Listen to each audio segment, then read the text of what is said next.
Good afternoon. My name is Brednet. I did 20 years at 13. We go to Ramadan just to have sex. We go to Jehovah's Witness class just to go have sex at the back after the class over in the bathroom, the empty class. It's just a different word. It's demonic. Prison is very demonic.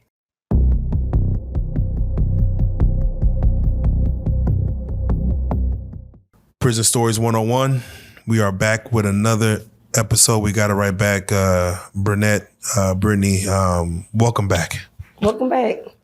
First and foremost, if you don't mind, remind them again as far as your name.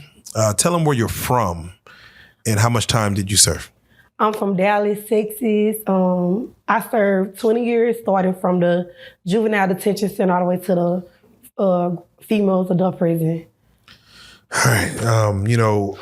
First and foremost, before we get started, you served the time that you did, at a young age. Our people, the audience, your story was touching so many different people in so many different ways. First and foremost, what kind of reaction, what kind of love or what kind of hate or what'd you get from that last interview? What kind of feedback have you gotten? I will say from my last interview, I have gotten nothing but positive encouragement and feedback. I probably got like one person, that was kind of on the upset side about the politics and all that. But however, neither are there, he spoke his mind about it. I spoke my mind about it.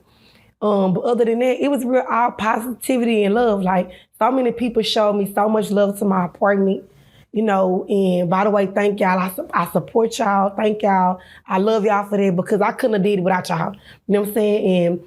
And not to be too spiritual, because I don't know where everybody stand at with their faith, but I can say where I stand at is that I serve a good God. And I'm very thankful for like all the help and support that I got because it really did mean a lot, especially coming from Mama K. I gotta shout you out. Like you stepped in and became something that I always wanted, and that was a mother figure. And I thank you for that so much. Mama Cat, what did you want to talk about? Anything she did, or you want to keep that? I mean, I don't know if she want me to talk about it, but I just had to give her flowers for what she did, because you don't find too many people that'll take on your problems and fix them. You don't find, especially when they don't know you. Exactly. I want to say, on the last interview, you gave out your phone number, which most people probably wouldn't do. And how many phone calls have you gotten? Oh, I can't even say how many. I have gotten I get literally over 30 phone calls a day. Wow. Like these people has called me more than my own bloodline has called me. That's amazing. And that means so much to me because it's like every time I feel like my faith was failing or I was up against another hindering block, somebody called my line. And then it was people that reached out to me. Like I have so many people that reached out to me and was like, you know what? If you come down here, we got you.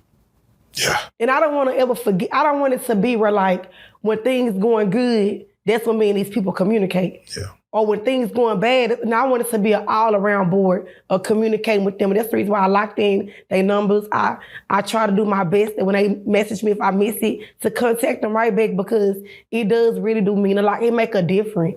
It does. It make a big difference. No, afterwards, you came back up here one other time just to, sit and, meet and have a further conversation as far as what you want to do with your story and kind of do from there. And you received a phone call right then and there from a stranger. Mm-hmm. And that conversation lasted in itself just 30 minutes sitting right here.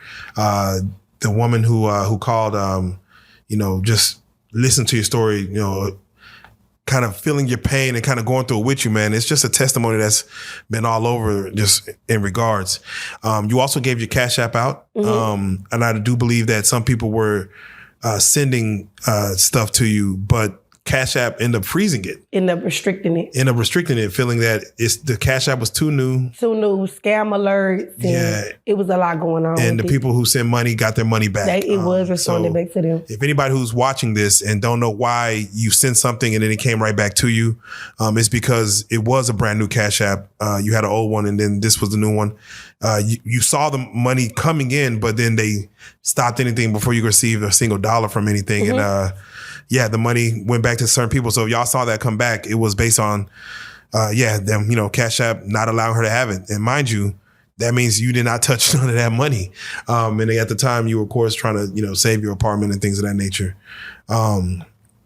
With that being said, yes, a lot of people did see your story. And in the comments, I see people from all over the nation, all over the world, wanting to kind of assist in, get more of your story. And I feel like the time that we spoke, that was my first time meeting you. Someone had referred you. And as you were telling your story, I feel like there was a lot that wasn't unpacked, just from your childhood kind of coming in. So I want to take this time to just have a further conversation to give people a little more insight as far as what kind of upbringing you had, kind of going to the prison stories a little more, because you were speaking on some rituals that were happening that, people are like, huh, what? But I do want to kind of go back to the beginning because, again, I think we missed out on some things that people want to have some more information on. So with that being said, I wanted to first initially speak on, your birth, going back to it. When you first mentioned it, you mentioned that your mother was a drug addict at the time of your childhood. I didn't pick up on the fact that you said you was born into the world as technically a crack baby, and that your mother was doing drugs at the time of. Did you know that from her, from family, or how'd you know how her pregnancy went with you? You know how, like, as you go through growing up in life, a lot of things you really don't know. So, you do have family members that do speak on it here and there. But most of all, when my mom came home from prison, she was honest about it. But I knew that when I was younger that she did drugs, because that's part of one of the reasons why her mom and dad had stepped in and got custody of me and my sister and brother. And I remember, one of my relatives telling me that I was born with crack cocaine in my system. And I remember my Aunt Charlotte also, which is my mom's big sister, also telling me that. And it's a lot of things, that growing up I did want to ask my mom about and have her address to me about. But, I when the truth hurt, and sometimes things can be a little bit sensitive or whatever. So after I did the podcast, I was able to ask my mama these questions and talk to her about it, and she was able to be honest with me about a lot of things that I did need to know. Wow. How old were you when you found out this information? I was already maybe 12, 13, because I knew that she was on drugs when I was little, because she would have episodes when she would come home. And then some days she'll beat her, and some days she would just be gone. Right. And so I knew that it was something that my grandparents was keeping us from her. Wouldn't let us go with her. So as time went by, my mom went to prison. That's when her sobriety had started. When she went to prison. So when she went to prison, it started to, she had no choice but to get clean. It's not that, I don't know if she wanted to or she didn't, but when you go to prison, you don't have no choice but to get clean then. And so I remember when my mom went to prison, her father passed away, which is my grandfather. That's who had custody of me. My sister and brother was my grandmother, which is Mary, and my papa, which is James. And so when she came home from prison, I feel that she substituted her drug addiction for a man. Yeah, it happens. Quick question: your grandparents, how long were they married? Yes. How long were they married? 40, probably over 40 some years. Hey. My grandmama had a previous relationship before my mom's father. My mom is the only child to her father. Wow. But my grandmother, the other 3 children, was by her previous baby daddy, and he passed away. Drowning, trying to swim, trying to save his 2 kids.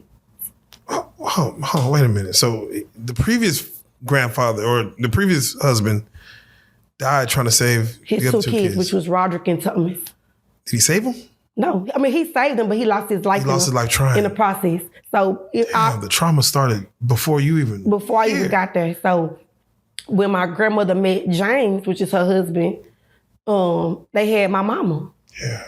And from my understanding to what I have heard by her siblings, my mama had a good upbringing. But back in the 70s, the year that she's born, crack cocaine and all that was the drug of choice. Yeah. That was a really that was a popular drug to, you know what I'm saying, to them. To us, we disgusted by it. Yeah. So.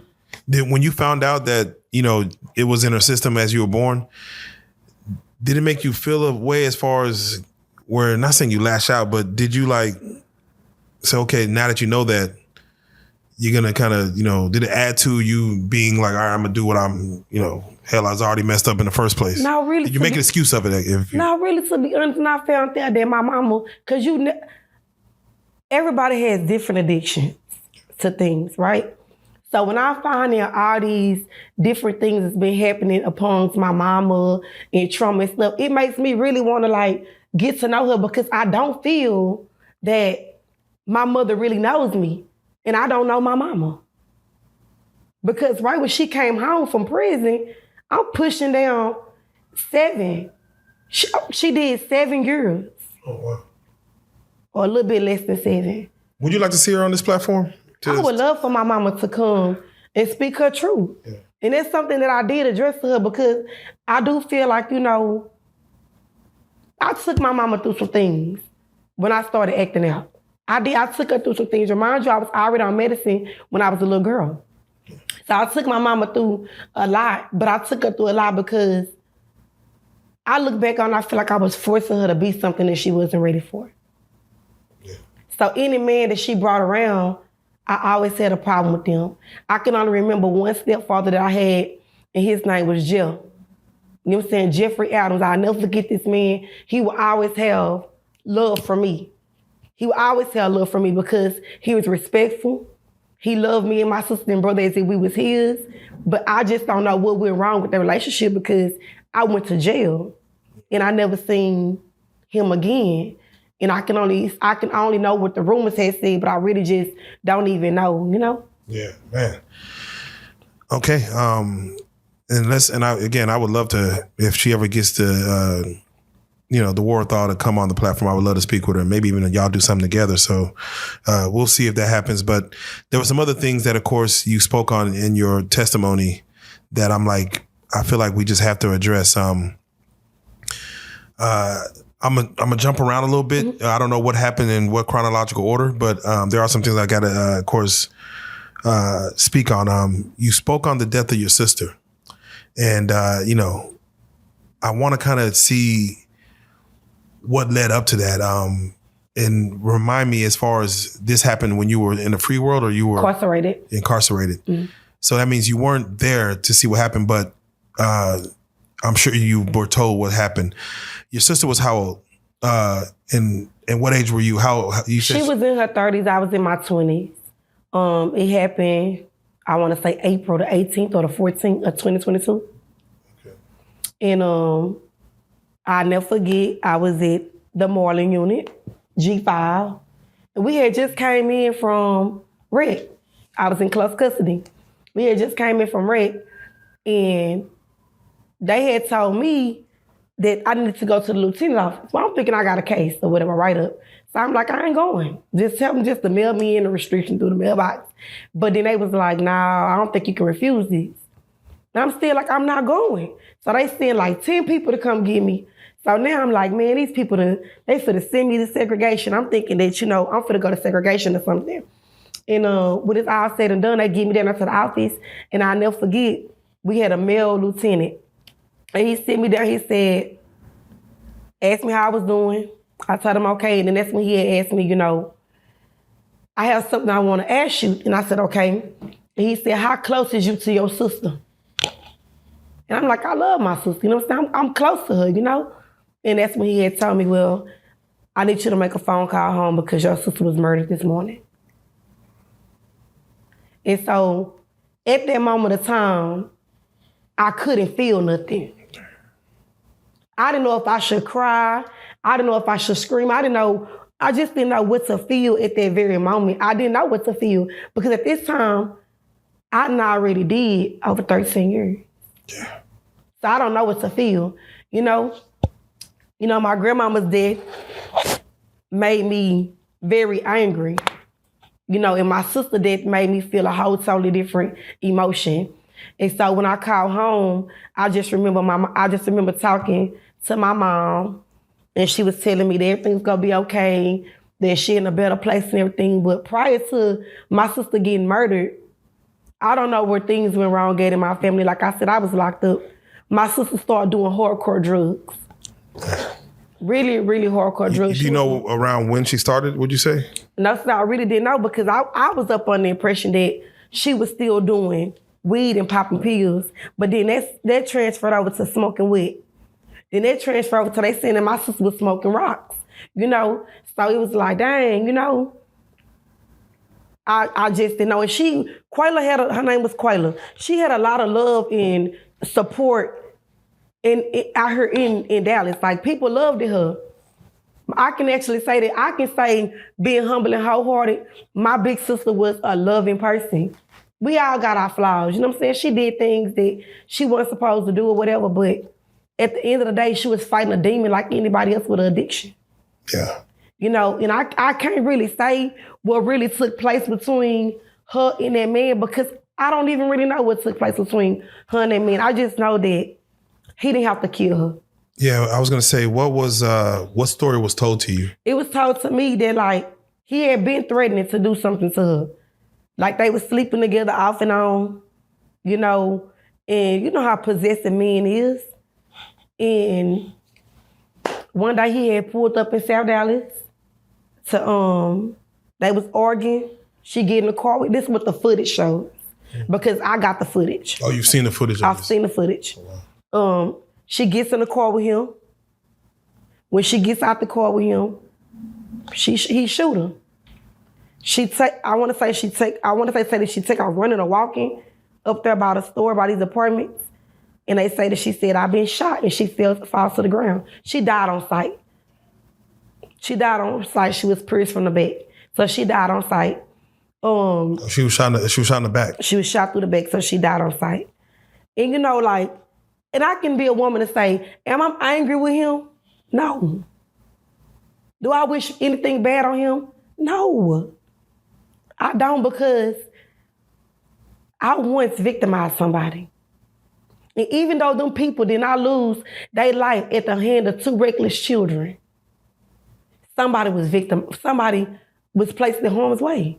Yeah. At that moment of time, I could have wrecked that car and killed everybody in there. I could have took a gun out there and killed, you know, you have to sit back, you have to really, really empathize some things and put yourself in somebody else's shoes. It's been times where I done played with somebody's emotions. And you just never know how that makes the next person feel. You just never know. I done been on both sides of the fence to where I have somebody loving me dearly and I'm playing with them and I'm leading them on and I don't know what these people are thinking to do to me. And it's been times where I done been on the other side of the fence where people done play with me and I'm contemplating suicide. So we have to be mindful of what we do to people. What we say to people, leading people on, making people feel. Sometimes, you know, when you say you're done, you just gotta be done. You just gotta be done. You just gotta be done. There's no way you can be friends with somebody who in love with you. And there's no way you can be friends with somebody that you in love with. When you say you're done, you just has to be done. That's true. The killer of your sister, did he get any time for that? Yes. And my family is angry. Is he still serving time? They gave that man 10 years. 10 years. In my family. You did more time than him and he took a life. Yes, in my family, they are angry. They angry, but I'm gonna be honest with you, I forgave him. And I have contacted Austin headquarters because I'm having a visit with him. Because, like I said, mistake. Do I think that he should have killed her? No. But at a moment of time when you're broken and you hurt, when you're going through something, your mind is clouded. And it took a lot of growing up and maturity for me to be able to forgive him and see things this way. Because I ain't always saw it like that. Yeah. I ain't always saw it like that. When it first happened, I was like, you know what? We gonna just be tit for tat. He took somebody I love, so I'll take somebody he loves. We can just be tit for tat. But then as I thought about it and I made parole and I started seeing a bigger picture, I had to tell myself, That ain't what I'm here for, man. Who knows? If he wouldn't have done it, who would the streets have done it? Yeah. Would the drugs have done it? Would she have done it to herself? No, that's very true. You know, and you have to look at it like that, like, you know. To find peace within yourself, you really do. Now, speaking of the drugs, you had a brother that was heavily on drugs, that he got into the same drugs your mom got. It seemed like the whole family or everyone, how far does the line, how many different family members were on drugs during? I would say my family got a line of people that does drugs. And you know what? My brother wasn't always like this, though. It was something about when my granny started dying of cancer. My granny is my brother's everything. And it's something about my granny dying, because my granny died of a slow torture death, and that's cancer. And anybody that has cancer knows it would take you till you have nothing left. Right. You'll almost be skeletal. Exactly. So, you know, that was destroying my brother. And by him hurting behind, we don't know how he feeling. So he probably knew my granny was going to pass away. You know, and by him hurting behind that, then like I say, you know, my mama failed her children. She failed her children. And by him hurting behind that, my mama being absent with a man. And I think maybe, now looking back on it, I think that maybe my mama was just trying to cover up her pain. Because you never know what somebody's really going through. Yeah. And so I just don't know. I just know that when I went to prison, my family was well put together. When I went to prison, she was there for me. My first 3 years in TYC, when I hit prison grounds, I saw my mama one time. I never heard from her again. So I don't know I just remember one day calling home. I'll never forget. I called home, I think it's on Christmas or New Year's. It was one of them days. And I cussed my mama out. I cussed out everybody that sat on that couch beside her. Wow. Because I want to know, when Thanksgiving come around, Christmas come around, you don't think of me? Like, people don't understand that. I think nobody would really understand it, so they have to go through being behind them walls and sitting there. You know, me and my mama just had words the other day because she really want to believe that in some situations she was a good mama. And I'm steady trying to tell her nickname is Pig. I'm grown now, Pig. I'm telling you, it was horrible. Do you feel that she felt you were in a safer space than out here in these streets? I don't even think, to be honest, I don't even really know how she feel. I just know I feel like she gave up on me. And it hurted me because she been in prison. Yeah, she did 7 years. So how you don't know what your baby feel when you been there? And she went at a much older age. Yeah, and I'm just like, as a child. I just feel like my mama, I feel like she could have done a whole lot better than what she done. But at some point down the road, she stopped caring. Mm. And then no matter how she tried to tell me she didn't, she thought about me, she loved me. No matter how many times she tried to tell me that. You knew, I always tell people this when they leave their family in prison, you knew where they was. We just didn't know where y'all was. Man, that's bars. Now you had another incident that happened where there was a house fire. Somebody set your house on fire. Yes, we have. Family. My sister has a baby daddy that's aggressive. I love my brother-in-law, but he's aggressive. He's doing time right now. He's in prison. I was young, about the age of probably like 12. And my sister and her baby daddy was a very toxic couple.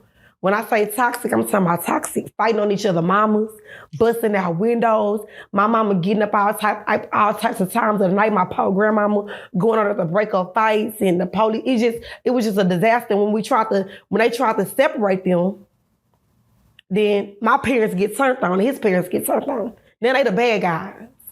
Well, it got to the point to where my grandmother and my mom didn't let my little niece be around her daddy. So I don't know if my little niece feel like they wasn't there for her, but I'm here to tell her as an auntie, baby, yes, they was. Majority of everything that you had, your daddy people bought that. It was just that how your mom and daddy was so toxic, they felt like separating them completely was go do some justice, but it really harmed you. Because you a baby innocent in the middle, you not knowing what's going on.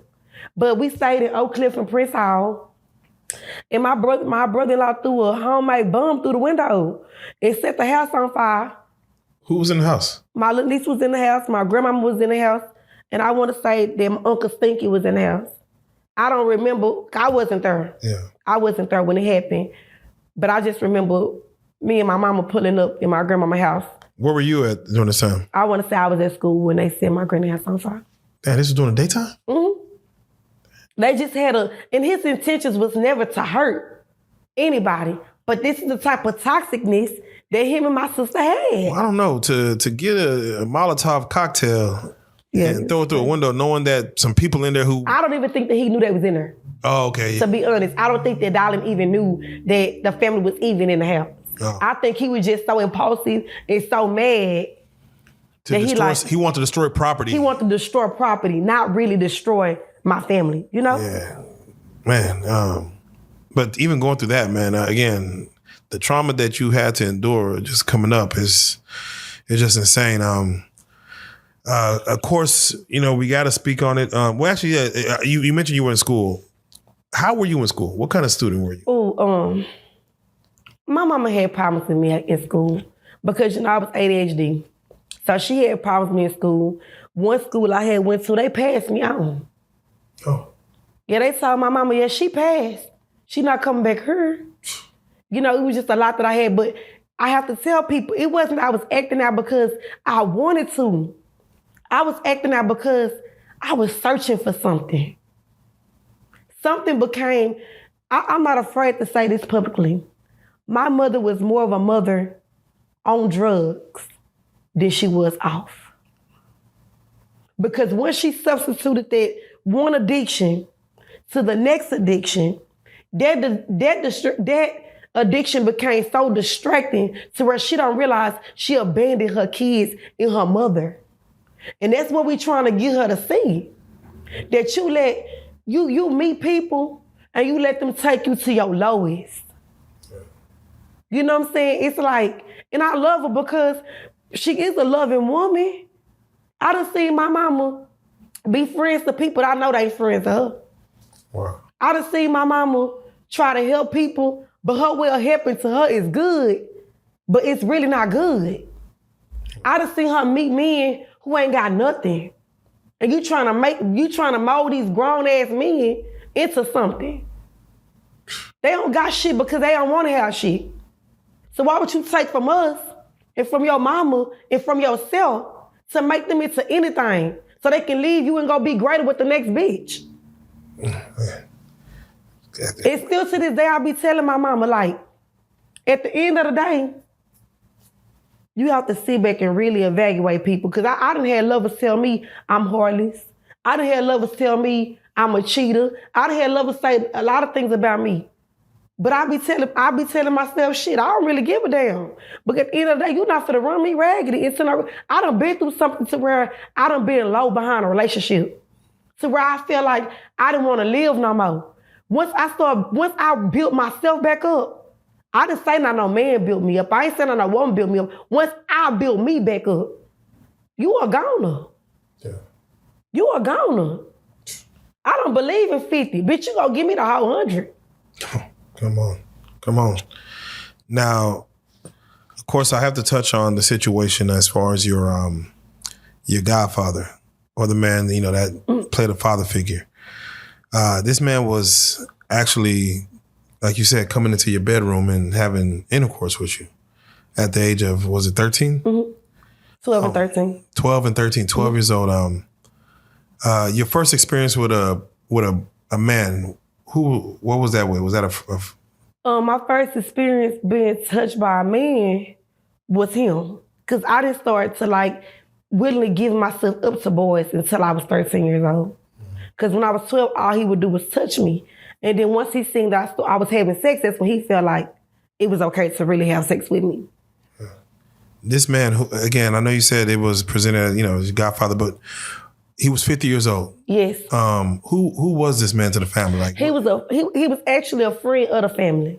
He had been there since I was a kid, a baby. But I can't remember back so many years as a but kid. he's been around since. He's been around for a long time. Did he have a wife?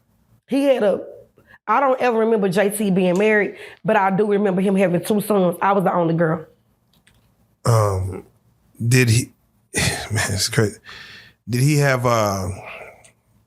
Okay, he had 2 other sons, older. I'm assuming.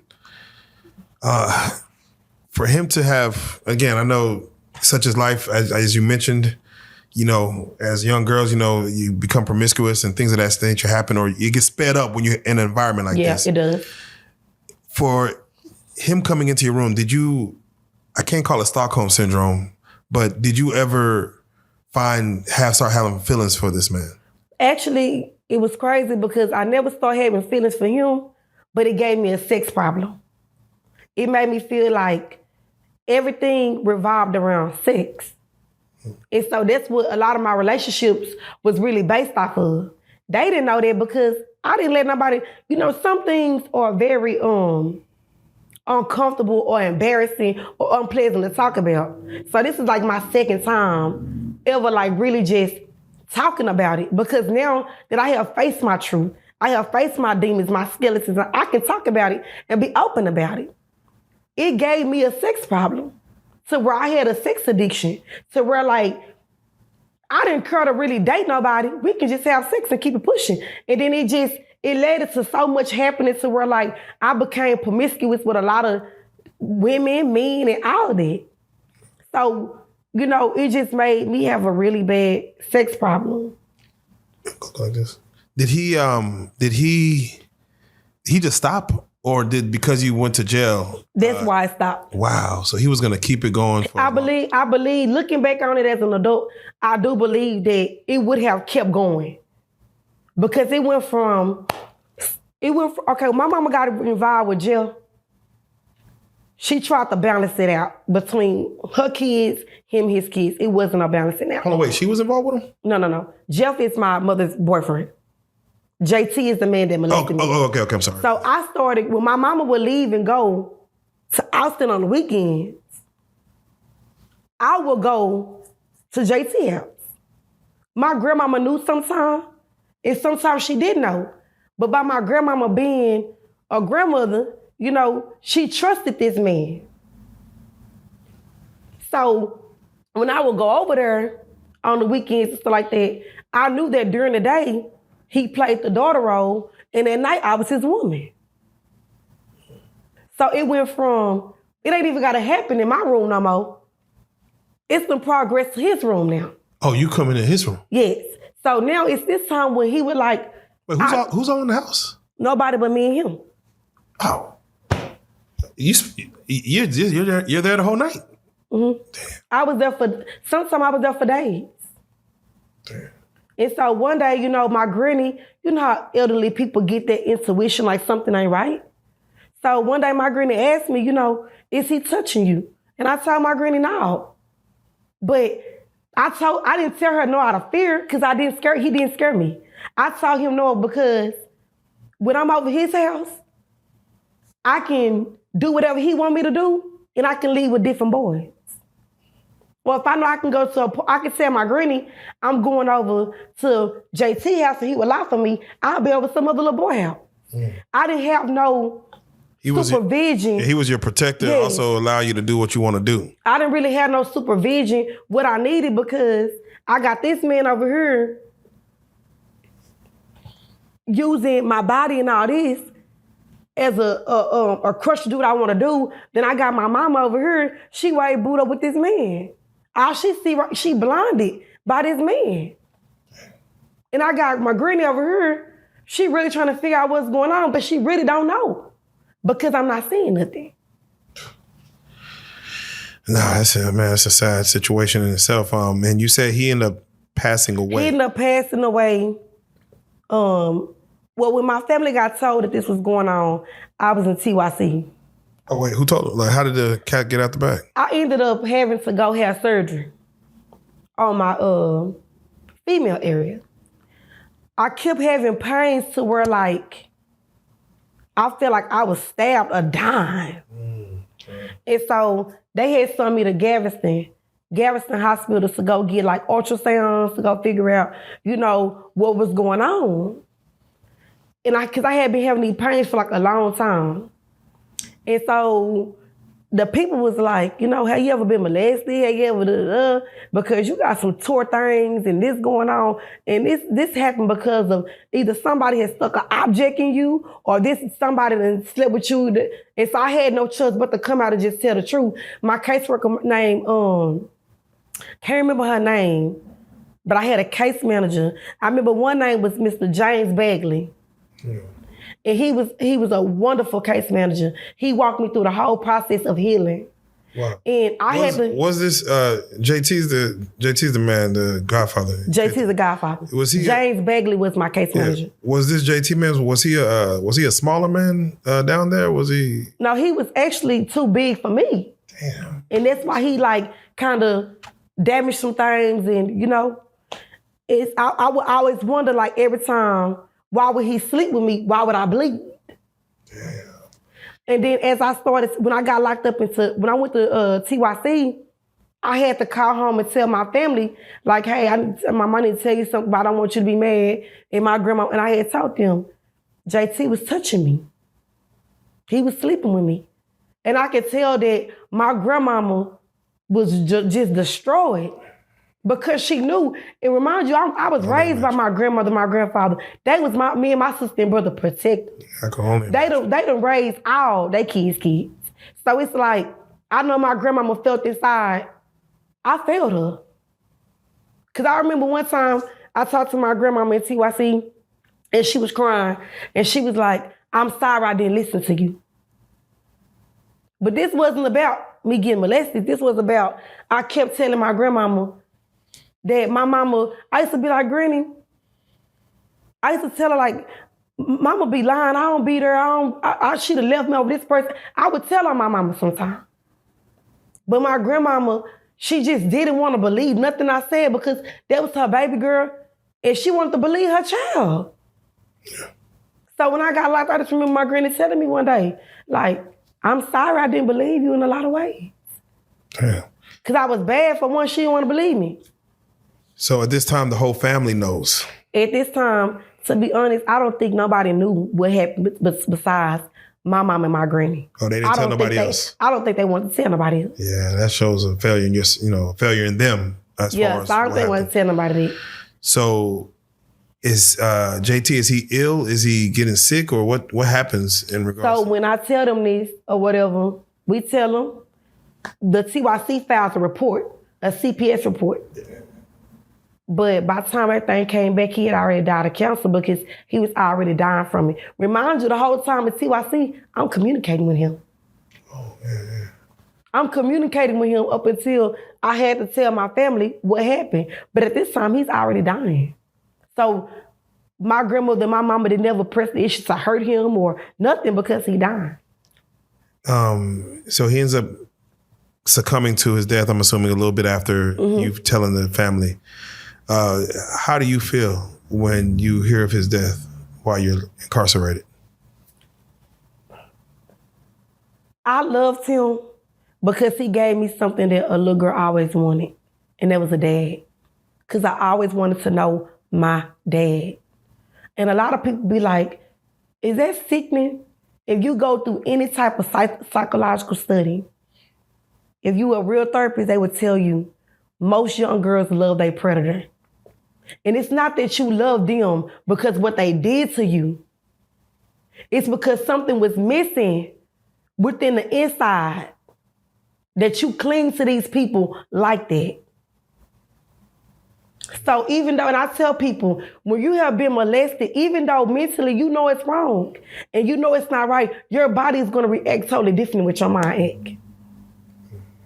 And so a lot of people really didn't understand that. So a lot of times I couldn't open up about it. I couldn't vent about it to people I call my friends. It just like right now, I was going through something maybe like a month ago where somebody that I truly cared about at a point in time and loved at a point in time dearly went live about me on Facebook. It said that, how My mama allowed me to give me just all these family secrets that I poured my heart out into her about. But you have to learn to forgive people, because if they ain't never been through what you've been through, you know, they bullets can be a little bit more powerful than anything else, you know? Oh man, no, exactly. All right, you know, again, all this is shaping you up to who you are and who you become. Of course, you already spoke on the situation that happened that got you incarcerated. A lot of people wanted to know, you know, what kept you in prison while some others got out. And I saw that a lot of the comments were asking about the situation that happened leading up to possible your release. I'm assuming you're like 16, 17, and there was a situation that happens. Can you speak on that a little bit? You came to someone's aid. I was a very, very bad behavior problem in prison. And my first few months in there, I was just fighting. I can't even tell you what was triggering it. I just knew I just became angry in there. And then when I did such a unit, which was getting state school in Austin, outside of Austin, I was over there fighting. So I'm getting put on REPD. It was just a paper trail that I built for myself. So when I made it over there to the facility that my co-defendant was on and other girls I knew, the behavior still continued to go on. But nobody was really explaining to me and telling me that, sweetheart, this is all gonna add up. When they try to release you, this paper trail is gonna hang you in the end. Nobody told me that. Like I said, a ride had taken place with my co-defendant. She had beat a girlfriend up. My other friend had beat up this other girl she was beefing with. It was just a big kid riot. Nobody was the blame of the riot. It was just kids being kids, turning up. And I didn't physically hurt anybody, but they can see on the camera that a few of these girls that's involved in this had a conversation with me. It don't take a rocket science. You knew about what was gonna happen. So they want to know, why didn't I do anything to hold anybody accountable? I ain't telling on nobody. And I tried to run from it, and all this did was just build a paper trail against me. Well, when they did decide to start my red packet, I just had gave up. A red packet. Oh yeah, what's a red packet? Okay, a black packet is to be released home. Because I could have been home 2009. But the behaviors just didn't stop. I wasn't holding nobody accountable. I was aggressive. I was going through something. Yeah, and I just didn't know how to get this demon off me. I was already lost in the system. I didn't know what to do, you know? So when I made it to prison didn't even scare me. By the time they was transferring me from TYC to prison, I wasn't even scared. It's like I'm numb. You was already built in the ways of the system, fighting. You was already mentally. I'm just ready for it to be over with. I was just beginning though. It was just beginning. And didn't even know. And I was telling people, I'm a max out. I'm okay with that. I'm gonna still be young. Not knowing that one day I was gonna get that wake up call to where I wasn't gonna think like that no more. Yeah. Something was gonna happen to not make me think about that no more. And it wasn't until I went to segregation. I went to segregation in Lane Mary unit. And like I said, ain't nobody friend down there. Ain't nobody friend down there. 1 minute y'all out the door laughing, talking, spreading together. The next minute y'all talking about each other. And I believe it goes on like that in the world too. But in the world, you have a better variety of people that you can choose from, or you can remove yourself easily. There you don't. I can live next door to a neighbor, and if some shit going on, I can move around. Yeah. Prison, you can't do that. You gotta face everything head on. Yeah, that's without question. So in there, I'm thinking that, you know, riding with people, thinking that people my friends, then I'm dating somebody, we so dysfunctional, we spit on each other, you know, throwing piss on each other. It was just a horrible mess. How you throwing piss on each other? Pee in a cup? Pee in bottles and cups and just start. Damn. Whew, it was horrible. It was just horrible. Yeah. But in that world, we thought that was love and loyalty. Yeah. We thought that if I dash this hoe with shit or piss, I'm about that action.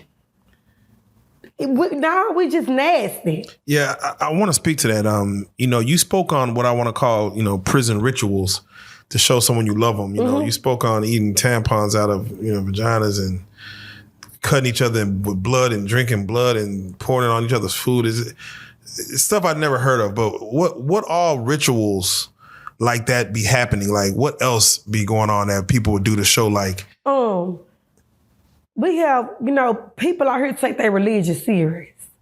In there, we don't take that serious. We go to Ramadan just to have sex. We go to Jehovah's Witness classes just to go have sex at the back after the class over in the bathroom, the empty class. It's just a different word. It's demonic. Prison is very demonic. Anytime you can have sex with somebody and bust them open with blades and suck it and sleep with and do all, you demonic. Yeah, cut them open and suck on. Cutting your fingers open, fingering them. I'm eating on your vagina and cut you across your leg. Now I'm sucking on your blood. I'm finna make some Kool-Aid and put my blood and piss in it. It's just demonic. Yeah, it's a different level. It's a whole different level. Now, I done saw some freaky things out here in this world. But I ain't ready to cross nobody that want to do any of that. I ain't ready to cross that shit. So I'm just saying, like, prison can be very demonic. It's a whole different atmosphere in there. It is. It's nothing like, I'ma just say this. What basic sex to y'all in the world, I hear in the world, that's normal. People have basic sex, make love, current. That's us in prison, that's boring. We call them dead fucks. So don't know, having sex on the rec yard, your woman eating your vagina, now you eating her, you getting strapped down, people all in the window looking. Oh. We think that's cute. That's exciting to us. You fucking yourself with homemade straps and brushes and spoons and shit. We think in prison, we love that. Hey, my bitch a freak, she bad. Oh, y'all push it to the limit. We push it to the damn limit. Yeah, true blood. Okay, when it comes to just even that alone, is the breakup worse as far as, when it's love is love, but it sounds like when people are having breakups, it gets even worse as far as we want to die. Yeah, the damage. You talked about cutting and cutters. Who's a cutter? People wanting to take their life based on some of these relationships and stuff. I spoke on one time, my friend. I had a really, really, really close friend. Her name was Brooklyn Hogrill. She was a Caucasian girl. Brooklyn wasn't nothing but 21 years old. She passed away, I want to say her and my sister did date the same day. Just different years. My baby was at the uni with us. She was already friends with people that did not mean her any good. She was an easy target because she had a wonderful mom. Jennifer is a wonderful mom. Jennifer loved her kids to the death and to the core of her. So anything that Brooklyn needed or wanted, she'd pick up that phone, whether it was for me, her friends, or whatever, Jennifer was gonna do it for Brooklyn. Whatever Brooklyn loved, Jennifer loved. So, Brooklyn went through something, being in prison. She went through something. She was very depressed in the inside. I remember her telling me one day that if she ever died, to always love her mama as if she would love her. And I knew, I don't care what nobody, I knew that I was gonna lose my friend to suicide because when she was down, she just could not get back up. You knew there was no up for that. It wasn't no up for her sometimes. And it would scare me. And she loved hard. She was just real misunderstood. She loved it hard. She tried to buy love from people and she did not realize that she just needed to let go. Some people just wasn't worthy of her, but she didn't understand that. I'm not trying to say that she was just perfect and she didn't do wrong because she did some wrong. She did a hell of a lot of wrong, but not to the point to where you a driver to kill herself. Yeah. She moved off the uniform with me to Mountain View unit. She was segregation. The story that we had got back was that she was in the shower. She was already having problems over there. They had took her tablet. She didn't have no contact with her mama. And everybody know when she don't got in contact with Jennifer, it's hell in hot water. Her mama is her best friend. And so she got into an argument with her girlfriend. The girlfriend started ignoring her and didn't answer. So Brooklyn had told a mutual friend that stayed like counter corner from her that she was feeling suicide. But the girl was like, nah, just go in there, lay down and chill. So apparently it was told that Brooklyn told the girl, okay, I'm about to go lay down, I'll be back. Brooklyn never came back. They heard a loud thump where she had hung herself from the window and fell. So people started calling her name. She wasn't responding. So people started calling the officers to come. By the time they had made it there, she was already deceased. But the paramedics, it took them 40 minutes to even get her a pulse. So she was already brain dead. You know, so her mom was there. Miss Jennifer was there each step of the way. You know, each step of the way, Jennifer was there through it all. I have pictures of her being there. It was, you know, I couldn't imagine how Jennifer feel. I couldn't, because even as her friends, because she has a group of friends that love her dearly, that she's honored by all of us. That we, you know, it's a pain, it's a pill to swallow when Christmas come around, because that's her birthday. Or when April come around, you know, that's her day. It's a pain because she's a bubbly person. But that's why I always say, you know, you don't kick somebody when they down. When somebody say back off, just back off. Yeah. And as women, I don't know if you men do this because I ain't no man. But as women, we tend to do that. We tend to see somebody that we don't like down and we become bullies. We become bullies. You see that this girl going through something and you'll go on social media and do all you can to just destroy her, to make yourself feel better. We become bullies. No, that's without question. I don't, you know, some men may do it too, man. I think there's no differential in the two. You spoke on your scars last time. You said those are scars that you got in prison, all of them. Yes, I have every last one of my scars are from prison. I don't have no scars from the world. I'm curious. Whenever you get out the shower, you're putting lotion on, and you look down and see those scars. Does it remind you of how you got them, or have you put it out your mind? Really, to be honest, they don't affect me no more. They only become effective to me when people ask me what happened. That's when it started bothering me. When people ask me, hey, if you don't mind me asking, what happened? That bothers me. Do you ever do like the Joker and give them a different story each time? No, I just go and tell them the truth. I hear you. Because it's obvious how they look, where they came from, you know? So when people do ask me, I just be like, hey, you know, I had a breakdown, several different breakdowns. Because some of my scars came from just simply chasing behind a girl. You know what I'm saying? It wasn't nothing typically going on. Just me trying to prove my loyalty. You know, like I'm gonna tell you this. I don't care what no woman say who come to this podcast. If they say this, they lying. Once you cut, it's a repeated behavior. I done met women in prison that they had never had a mark on. They said never thought about suicide, never nothing. And they fucked up. From the necks to the face to the legs, everything. Chasing behind a woman. Ain't nobody in prison cutting just for cut, man. That's not a man thing. If I'm to tell you, I haven't seen that in too many men. But then again, I don't know. Maybe they cover them up. Yeah, because I haven't seen any men either. Yeah, it seems like to even choose a place to cut. Like, what are you just like? I'm gonna go with a place that hasn't been used before, or do you like? No, you just impulse. I will never forget that. I was dating this girl, and she was just making me angry. So where I was just like, I just want to die. I'm tired of her. And I just get the blade, bust the razor down, get the blade, and just get the cutting, just cutting. And I'm just like, and after it's all said and done, y'all back talking. Back lovey-dovey, it's horrible. I don't care what nobody say, prison has a lot of demons. Yeah. It's not a godly place. And it trades soul ties. Man.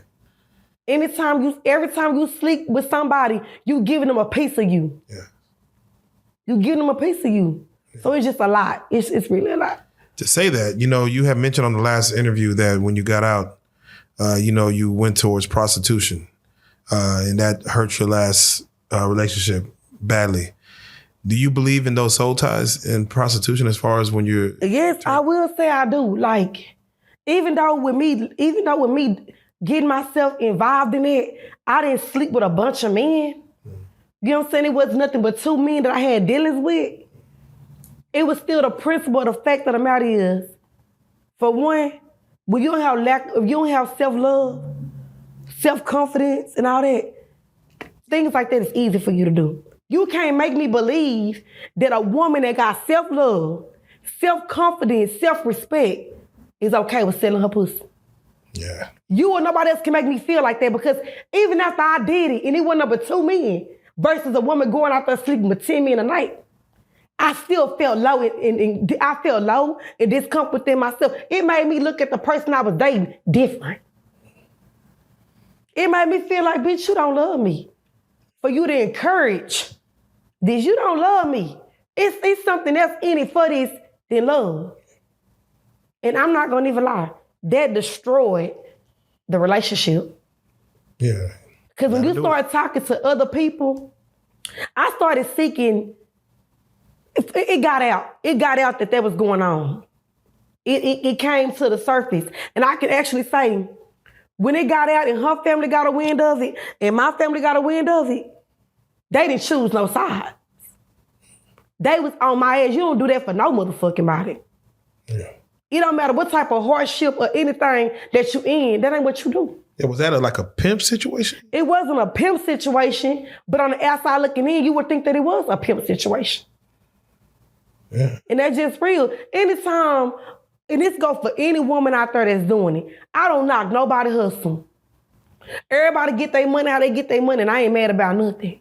But anytime a man that can say he in love with you, or a woman that can say she in love with you, can take you out there to sell your body, knowing that the harm it can cause, HIV, condoms bust all the time. I'm just keeping it 1,000. Condoms bust all the time. They don't love you. No, that's, man. I don't care. They can, I'm telling you, I don't care what nobody say. Anytime a man or a woman can take you out there and okay with you doing it, baby, they don't love you. And even if they say, well, you did it, I just supported you. You wanted to do it, I just supported you. You still don't love me. Because if you would have loved me, you would have said, I don't give a damn what you talking about, we ain't doing it. Come on. Because they'll speak up when you cheating.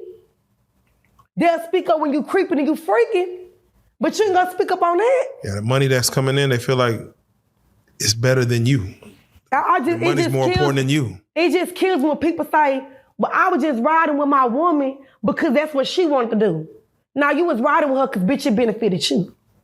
Because right now, if she was sleeping, if she was talking to a nigga on the phone and he wasn't giving her no money, you'll be out upside her head. Oh, because he giving her money, you okay with it. Oh man, no, you talking now, you've been out for how long? I've been a year.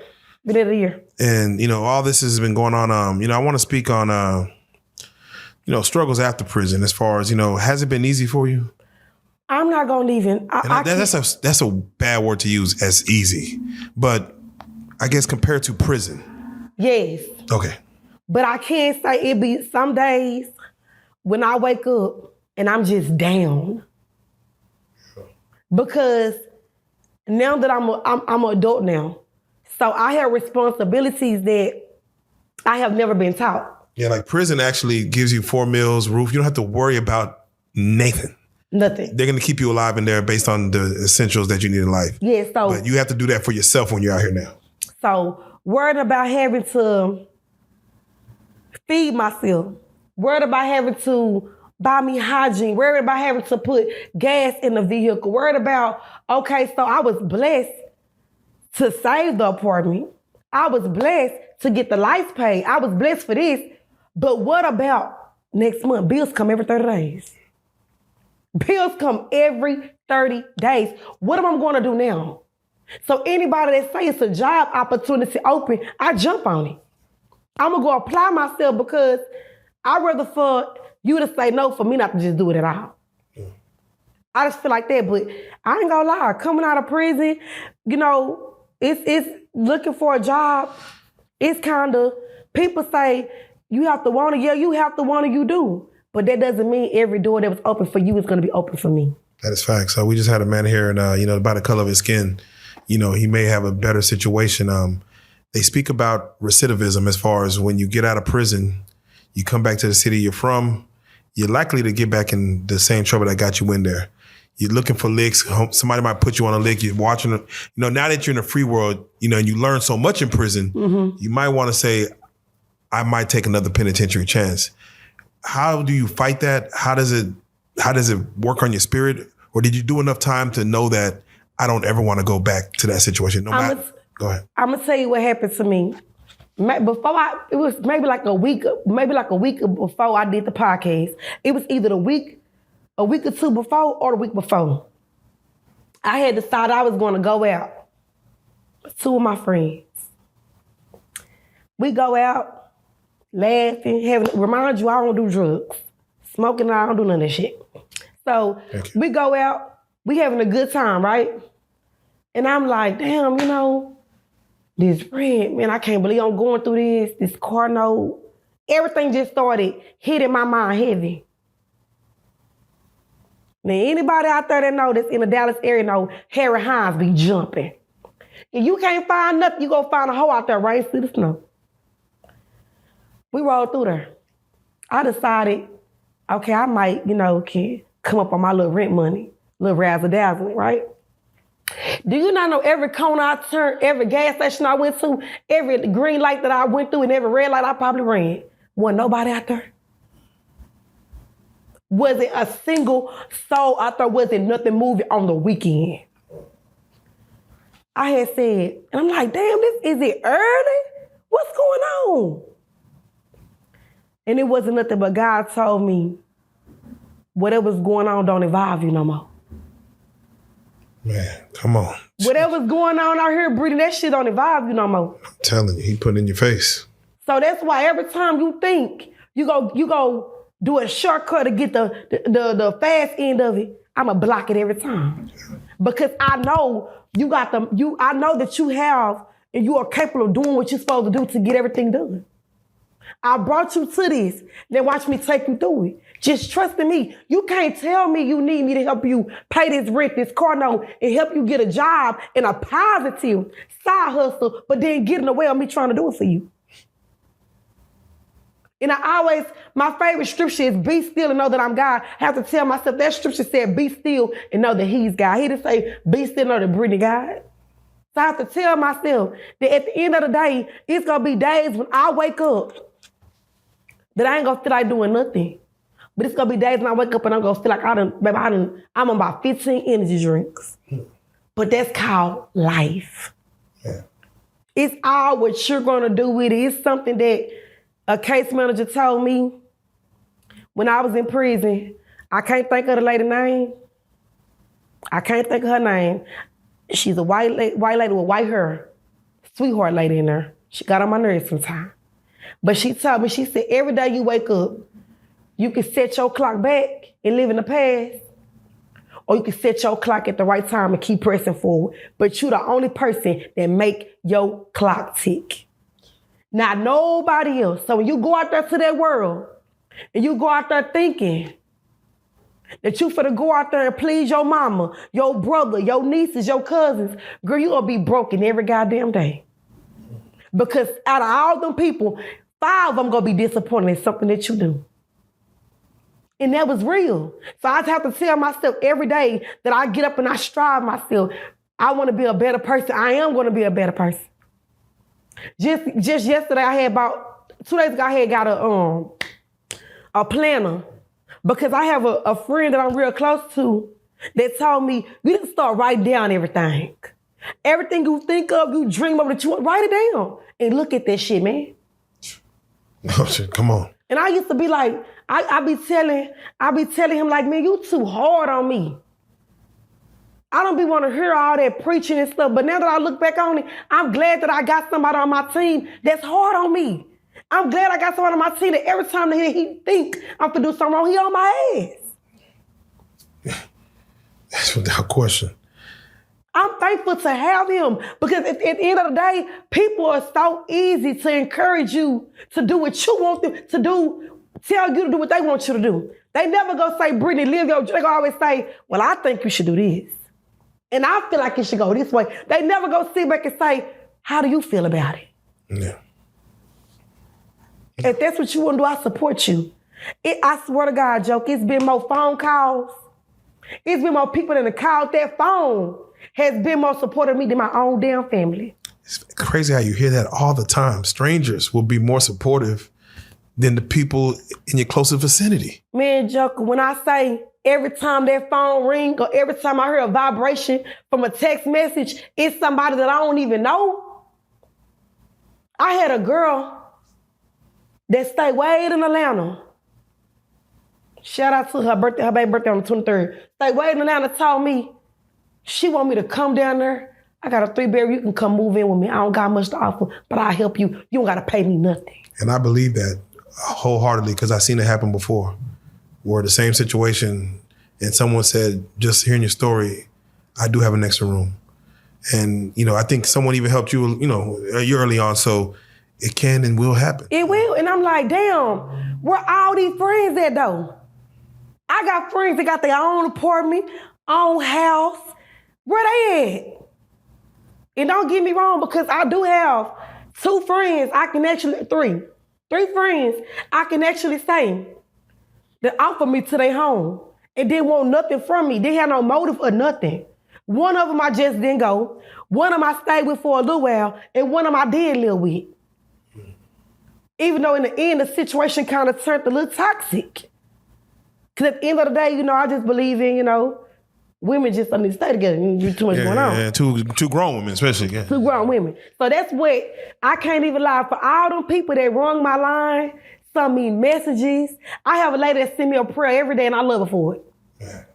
I thank these people because they have been more of a family to me than my own blood. And it's amazing how, like you said, 2 weeks before you even came to do the interview, you was out there trying to get it the hard way. And, it got showed to you, this ain't the way. And you sometimes don't have a place to reach out to. And now you have hundreds of multiple people that willing to say, if you're about to backtrack, at least call me. You never know what might happen. I have a lady told me that she would like for me to come out there where she at to speak at the school she work at. Yeah. I have people that's on that phone line that I can call and say, hey, I'm just having a bad day. I just need to hear that it's going to be okay. And they're going to stop whatever and just start praying for me. Man. That's so real. That's so real. And I love it. Your mom, I was able to, I haven't met her personally, but I did get a chance to see her the last time you stopped by. How was your mother's relationship now, as of today, with all this stuff said? No, I gotta be honest. Me and my mama has a rocky relationship. 1 minute we nice to each other. The next minute, I don't give a damn if she called me and she don't give a damn if I call her. But that's because we still learning each other. And I be telling my mama, a lot of things that she involved herself in, being that she is a mother and a grown woman, I don't participate in it. Should nobody have to come back and tell me my mama said anything or did anything because you a grown-ass woman? I need you to step up and be a mother to me. Not my homegirl, not my partner, not none of that. And that's where we at right now. We working on building the mother and daughter relationship. Yeah. And these last 3 days, I will say she has been doing a whole lot better. I've been telling her I don't like something, she respect my boundary. She been telling me she don't like something, I've been respecting her boundary. Did she watch your interview? Sad to say, but my mama do not want to see it. She's not ready to face reality of the fact that this is my truth. Wow. So she has heard about it. I'm sure people have told her. Like, yeah. And she does have a close friend that told her that's her truth, Sharita. At the end of the day, this is how this baby feel. You don't got the rights to correct her or nothing like that no more. Yeah. You have that right. And she respects it. And I know in due time, she will watch it. She should at least look at the comments Just without even watching, let me just look at the comments. And then she might get an idea. She just in denial. My mama lives in denial that she failed her mom. Yeah, no one wants to put that mirror up to their face and actually look at it. She just in denial that she failed her family, that she let a man take her from being on top to down to the bottom. And it's okay. We all go through that. Yeah, where are these men at now? Where are these men? They need to be gone in the wind. Like he ain't around nowhere. He ain't nowhere around because he don't have to come back around. Come on. And I just, she getting it together. I got faith in her. She getting it together. But like I told her, you cannot wait until shit get bad to start living. Amen. You gotta start living my shit bad and good, man. Amen. You only got so much time on this. You don't want it to be one day you wake up and everybody just done gave up. You don't want it to be like that, man. But I got faith in God that everything is going to work out for the good. That something is going to shift my mama back to being where she needs to be in her kids' life. Because even though you lost one, you still got two right here. We're not babies, we're not kids, but we still need you. Yeah. The dynamic is still there with mother. Now, I have to say this, Brednet, if, as we come to this, we don't ever try to glorify prison and all the, the devilish stuff that's going on in prison. Mm-hmm. You really are one person who make me never want to see the inside of a damn cell. That's what you're talking about is crazy. But with that being said, we don't ever want to glorify prison. We always want to try to educate, especially now young women, to not take penitentiary chances. And you spoke so eloquently last time when it came to this part of the conversation. But I want you to be able to try, and if you can, add to it, to speak to the young girls that is possibly taking chances. Maybe they got an uncle that's doing stuff to them. Maybe they got a brother that's on drugs. Maybe they have dealing with a family member that has lost their life and they don't know how to deal with it. Speak to them as far as not crashing out and ending up where you ended up, if you can, if you don't mind, please. My words of encouragement to the youth, because that's where my heart goes out to, is keep believing.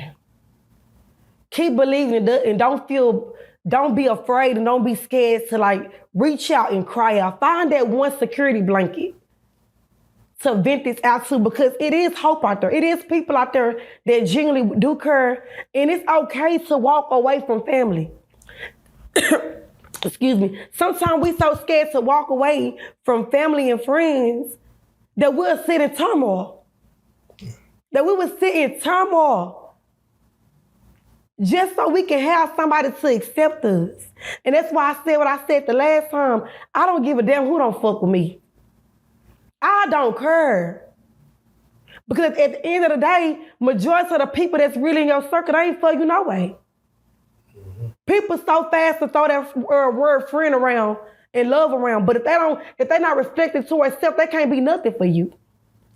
It can't be nothing for you. And I just encourage young girls out there that is prostituting, or if you know somebody that is, man, just encourage them self-love.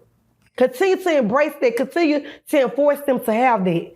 Because without self-love, self-respect, you will waste it. You'll waste it. You know what I'm saying? It ain't nothing like giving a good thing to the wrong person. Your heart is a good thing.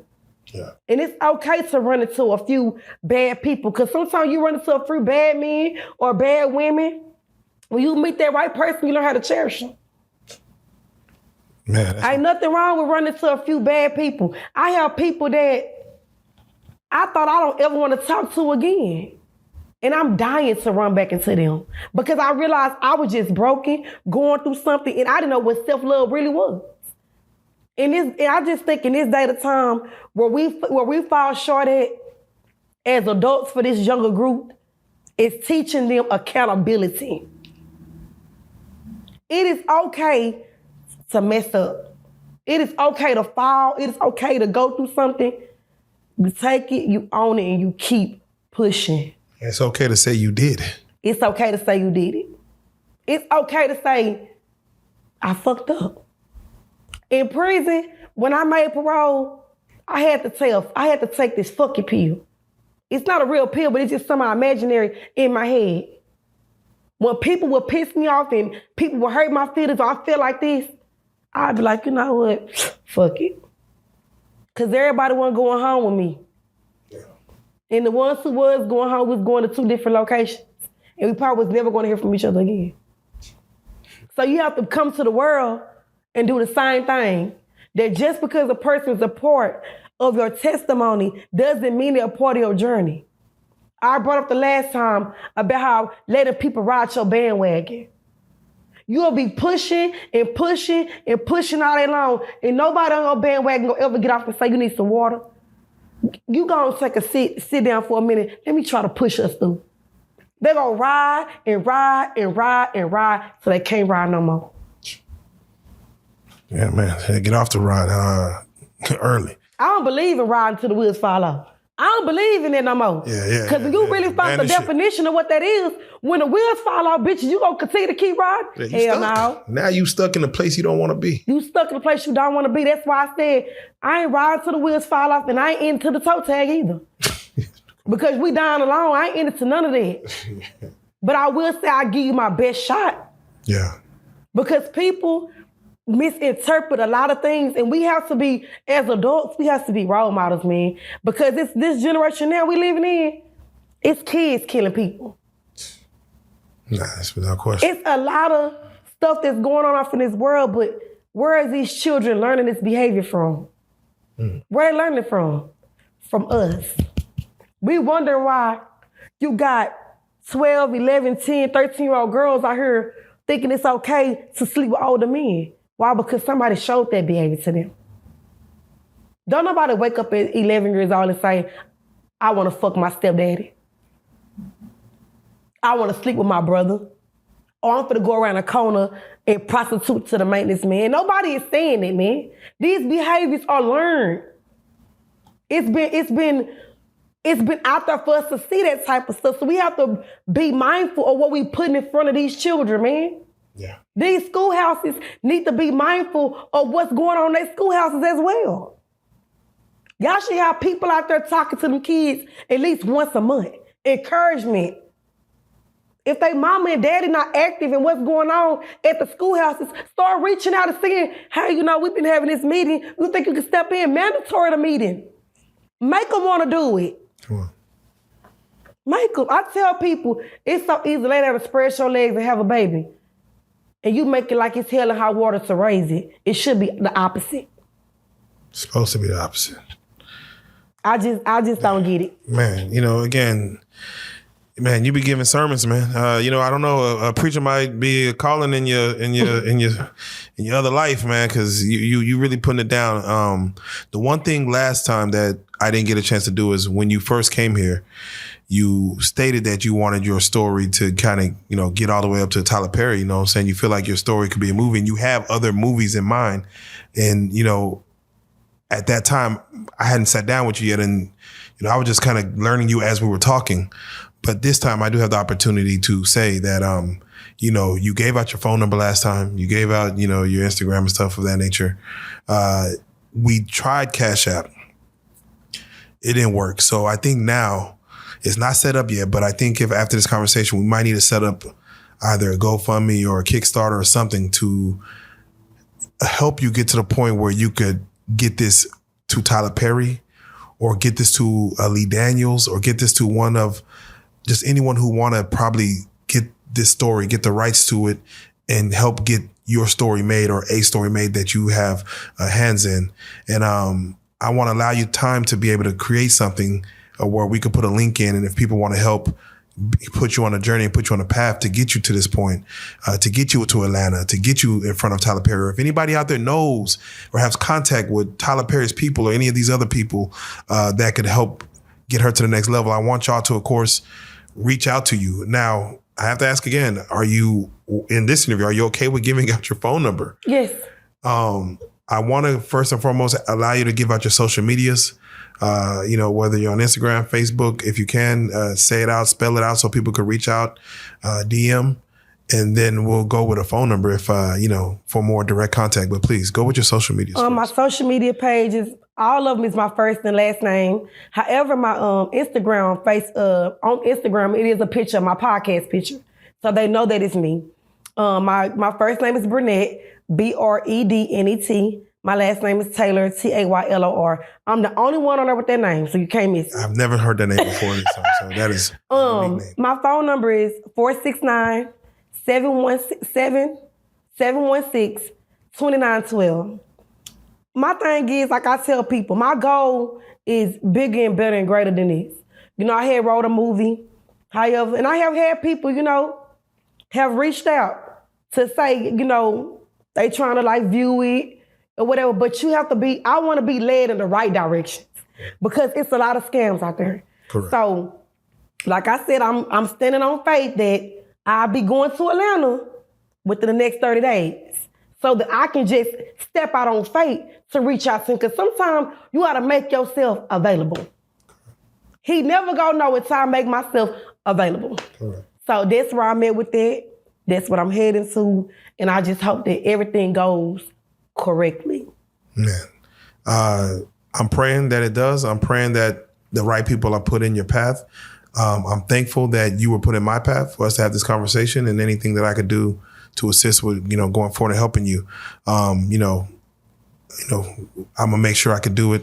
And, you know, once again, you know, your story, your testimony is kind of one-on-one. You know, I learned more in this one to know the Brednet Taylor, the Brittany Taylor, even more so now to where, you know, your testimony is simply amazing.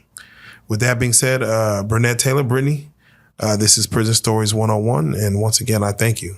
I salute. Thanks.